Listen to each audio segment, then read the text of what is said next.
Let's talk about nucleophilic substitution, the alkylation of ammonia in amines. Now, I've drawn up here some of these reactions and I want to walk you through them. So we have ammonia and we can alkylate it. So here's ammonia and we can react it with, say, an alkyl bromide, like so. And this can form this intermediate, which is protonated, and we'll use a little bit of ammonia to come in, remove that extra proton, and we'll form our product, which is ethylamine. But there's a problem. You notice that this ethylamine right here looks strikingly similar to our ammonia. It's got a lone pair, it's got a nitrogen, but it has something else. It has this alkyl group on here. Now that alkyl group actually increases the nucleophilicity of the nitrogen. This is an electron donation group. So it feeds electron density into the nitrogen and it helps stabilize this positively charged intermediate. So this is not the end of the reaction right here.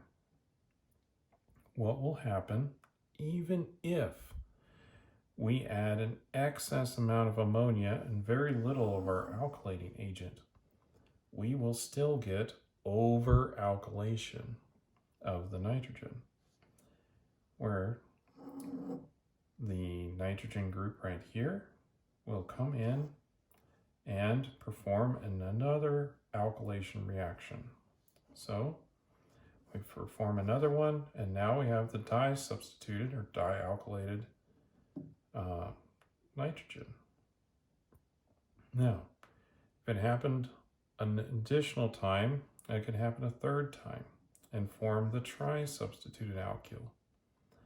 But it could go one step further and form the tetra-substituted nitrogen. And in this case, since we are no longer able to deprotonate, it will remain a salt. So we'll have a positive charge on this nitrogen, and one of our bromides, which is the negative charge species that's been around in the solution, will stick around, and this will become a salt. Now, these salts are quite useful, and they often find their ways in phase transfer catalysts. So when we want to move something that's really polar into a solution that is non-polar, we can increase the length of these chains a bit, and we can provide for that transfer a little bit better.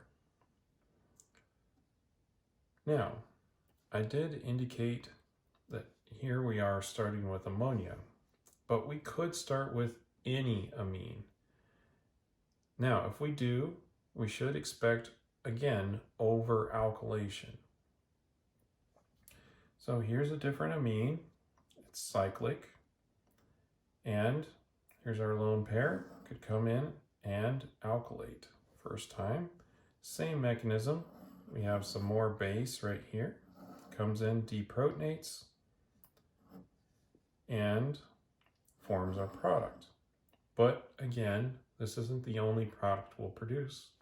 We can also produce the quaternary substituted one, which would be a salt.